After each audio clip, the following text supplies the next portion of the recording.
This Beyond Clean Articles on the Go feature entitled Everyone and No One at All, The Real Value and Opportunity of Technicians Who Organize, was written by Hank Balch, founder and president of Beyond Clean. What happens when you get angry about something that happens at work? Maybe one of your coworkers gets injured in decontamination from a sharp that should have been removed in the operating room. Maybe you still don't have a solution for the chemical rashes that keep showing up on technicians' arms after using your enzymatic cleaners. Perhaps you found out how little you get paid compared to the coffee shop across the street. What's the first thing you do in that situation? For many of us, we may take our frustration to the nearest smartphone or computer and broadcast our displeasure with the situation to relative strangers across social media. There are many groups on Facebook and many profiles on LinkedIn populated with countless posts full of problems, issues, and irritations around workplace experiences in the sterile processing industry. We may know many of these folks in the groups through online interactions, but they are often scattered across different cities, states, and even countries around the globe. Now Randolph Mgwawe in South Africa knows that your department ran out of size 8 gloves again this week. But does the director of supply chain in your own hospital know it? If not, why not? Everyone and no one at all. As I've written and spoken about many times, I believe social media has a powerful role to play in connecting our sterile processing industry, educating team members, and creating a platform for the kinds of conversations that lead to better practices and safer workflows. However, easy access to immediately vent our professional frustrations on social media platforms can also have an unexpected and unintended side effect. Instead of actually fixing the issues in our departments or collaborating with our facility team members to improve our processes, we can spend all our energy communicating with people online who can merely like, cry, or otherwise comment on our posts. We may be talking at everyone around the globe, but we're actually talking to no one in our hospital who can really help us solve the problems we're facing. What's happening in these scenarios is a lot of wasted energy in online conversations, as interesting as they may be, that do very little for the people who work beside us day to day. Your hospital CFO doesn't give a rip about how many likes and shares your rant about technician compensation got on Facebook. Your infection prevention nurse manager cannot take action on the YouTube video you made last week on how to properly reprocess ultrasound probes, even if it cracks 100,000 views in 3 days. All these social media-facing activities have their own place in the industry, but they cannot compare with real, local action taken by you and your team in response to workplace concerns.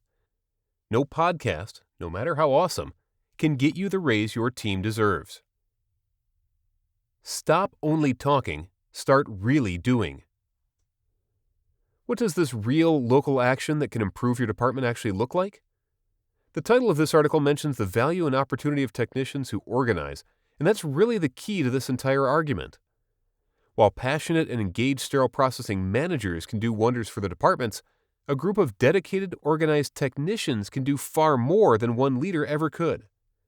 Not only that, but technicians often outlast their managers in sterile processing anyway, due to high leadership turnover and burnout rates. So their strategic goals have much more staying power than they may be aware.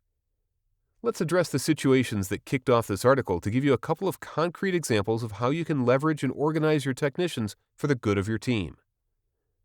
Systemic sharps injuries. Part of being organized just means you capture the insight and perspective of as many frontline technicians as possible on the issue you're facing. In the case of sharps injuries, you'd want to talk to every shift, find out how many sharps injuries they've had, how many near misses, discuss any trends that have already been identified, and get all that information in one place. From there, the communication campaign begins. Who would most benefit from hearing from the frontline voices in this scenario? OR leadership? Your quality risk department? Employee health? Identify those folks, then begin sharing your technicians' feedback with them on a regular basis. Perhaps that is weekly emails from different technicians voicing their similar concerns. Maybe that would include scheduling a large meeting with employee health to get a collaborative game plan in place to track near misses in a more concerted manner. The point isn't to do this instead of telling your manager or doing it in spite of what your leader is doing to fix the problem, but it is to add fuel to the fire, numbers to the calculation, and consistency to the pressure for change to happen. Chemical rashes and decontamination. You do not need a title to advocate for the safety of yourself or your coworkers in sterile processing.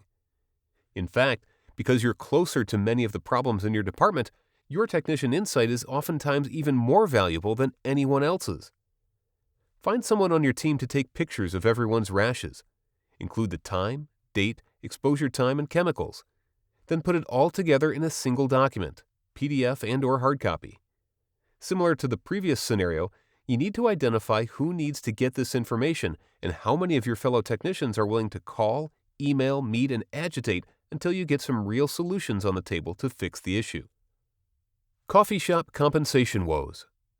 Compensation in sterile processing is a topic that deserves and has had its own articles dedicated to it. But the role of organized technicians in this discussion has not been well addressed in many of these conversations. Much of the previous chatter has centered around what leaders, administrators, and the industry should do, but what can technicians do besides take their complaints to social media or vote with their feet by exchanging their scrubs for a barista uniform? The single most important step that technicians can take on this topic is to initiate active, ongoing communication between you and your human resources department, and do so in a strategic, organized manner. By strategic, I mean there should be reasonable, data-driven talking points developed by the group to serve as a roadmap for where you want the conversation to go with HR. What do you want them to do? What, if any, compromises will you accept? How long are you willing to wait for the process to take? By organized, I mean that this communication must involve as many individuals across your team as possible. The more emails, calls, meetings, and follow-ups your HR department has to handle on a weekly basis related to technician compensation, the more likely any proposal will make its way up the chain of command for review. One manager alone is often not enough to take this topic across the finish line. The big takeaway in all of this is simple. Don't let social media activity be a replacement for the most powerful activity of all.